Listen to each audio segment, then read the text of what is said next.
यहाँ पर mister and Mrs Malhotra, जो कि बहुत अच्छे डॉक्टर थे, वो राजेश को और शिल्पा को बहुत अच्छी तरीके से समझा रहे थे वाणी की प्रॉब्लम के बारे में। पर राजेश और शिल्पा दोनों बहुत परेशान थे, तो उन्हें ठीक से कुछ समझ में नहीं आ रहा था। उनकी परेशानी को डॉक्टर ने बहुत अच्छे से जांच लिया, तो मिसेस मल्होत्रा बताने लगी, देखिए मैं आपको डिटेल से समझाती हूँ। एक्चुअली में क्या होता है ना, जो हमारा दिमाग होता है उसमें कभी कभी कुछ बातें ऐसी होती हैं जो बचपन से ही बैठ जाती हैं, जिन्हें निकालना हमारे बस में भी नहीं होता है, जो हमारे कंट्रोल से बाहर होती हैं। उन्हीं सब चीज़ों के कारण ये जो परेशानियां होती हैं, बीमारियां होती हैं, ये सब होता है। और हमें लगता है ये कोई ऊपरी शक्ति कर रही है या कुछ और शक्ति है जो हमारे अंदर है, बल्कि हम साइंस में बिलीव करते हैं, हम इन चीज़ों में बिलीव नहीं करते हैं। तो इस तरह से हमारा दिमाग हमारी बॉडी को कंट्रोल करता है और हमें समझ ही नहीं आता। ऐसा ही हुआ है शायद आपकी बच्ची वाणी के साथ। हम कॉन्फिडेंस से भी नहीं बोल सकते हैं, पर जितना कुछ आपने बताया उससे यही साबित होता है कि आपकी बच्ची वाणी जब बहुत छोटी थी, 5 साल की उम्र में ही उसके माता पिता की उसकी आंखों के सामने मृत्यु हो गई। ये हादसा उसने अपनी आंखों से देखा है। आपकी प्रॉब्लम यह है कि उसने कुछ ड्राइंग बनाई, ऐसे पेड़ की ड्राइंग जो कभी उसने देखा ही नहीं, सुना ही नहीं। पर आप ये इतने दावे के साथ कैसे कह सकती हैं कि वो पेड़ उसने नहीं देखा? आपके कहे मुताबिक वाणी की मम्मी जब प्रेग्नेंट थी तब वो वहाँ गई थी उस गांव में, तो जाहिर सी बात है तब देखा ही नहीं था। और उसके बाद वो 5 साल की वाणी को लेकर रामपुर जा रही थी और तभी उनका एक्सीडेंट हो गया। जैसा कि आपने बताया कि वाणी अपनी माँ के बहुत क्लोज थी, तो हो सकता है उसकी माँ उसे ये कहानियाँ सुनाया करती हों, अपने गांव के बारे में बताती हों। और आपने ये भी कहा कि उसकी माँ गांव से बहुत जुड़ी हुई थी। आप कई बार बाहर रही हैं, पर उसकी माँ रामपुर को बहुत प्यार करती थी, तो वो यही सब चीज़ें अपनी बच्ची को बताती हों कि रामपुर में ऐसा या ऐसा ट्री है जिस पर ऐसा नाम लिखा हुआ है। और हो सकता है जब उस दिन वो लोग रास्ते में जा रही थी, तो रामपुर का रास्ता लंबा, रास्ते में भी उन्होंने ऐसी कुछ बात वाणी से कही हो जो उसके मन में बैठ गई हो, और फिर उसी पेड़ के पास एक्सीडेंट होना। इसे हम ये नहीं बोल सकते कि ये कुछ और वजह है।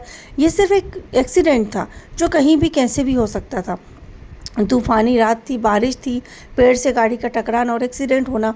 उसी रात बिजली भी चमक रही थी, तो हो सकता है वाणी वहाँ पता नहीं कितनी देर से थी। एक्सीडेंट कब हुआ इसके बारे में भी किसी को नहीं पता था, तो हो सकता है बहुत देर वाणी वहाँ गाड़ी में बैठी रही हो और अपने माता पिता को इस हालत में देखा हो। तो ये सब चीज़ें उसके दिमाग में घर कर गई।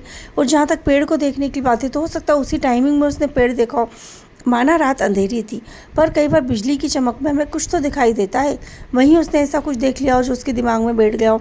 तो ये सारी चीज़ें हो सकती हैं जिसकी वजह से वाणी ये ड्राइंग बना रही है। और जहाँ तक आप उस स्टोरी के बारे में बात कर रहे हैं, तो जैसा आपने बताया कि वाणी ने सपने में देखा था, तो हो सकता है ये चीज़ें उसके दिमाग में बैठी थी और इसी सब चीज़ों को उसने सपने में देखा हो। फिर आपने एक चीज़ ये भी बताई कि आप रामपुर गए, वहाँ के लोगों से आपने पूछा, वहाँ के लोगों ने जो कहा, हो सकता है ये सारी बातें वाणी ने भी सुनी हो, ये सब बातें भी उसके दिल में घर कर गई हों। तो इन्हीं सब चीज़ों की वजह से ये कुछ हो रहा है। तो इसके लिए मैं आपसे ज़्यादा तो कुछ नहीं कहूँगी, सिर्फ यही कहूँगी कि अभी वाणी को सबसे ज़्यादा ज़रूरत है पूरी केयर की और इन सब चीज़ों से दूर रखने की।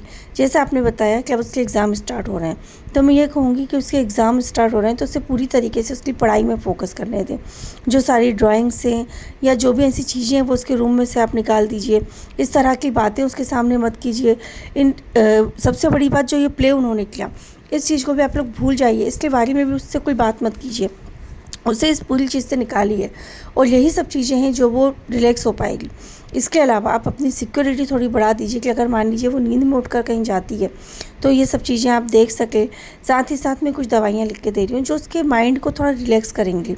ये कोई मतलब मेडिसिन ऐसी नहीं है जो साइड इफ़ेक्ट हो, सिर्फ नॉर्मल कुछ गोलियाँ हैं जो हमारे दिमाग को थोड़ा सा कंट्रोल करती हैं, थोड़ा सा शांत करेंगी, जिससे कि वाणी रात में आराम से सो सके।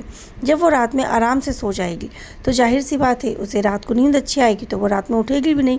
और ये बात आपने खुद बताई कि कई बार जब वो रिलैक्स होकर सोती है या बहुत ज़्यादा थक जाती है, तो उस रात वो नहीं उठी।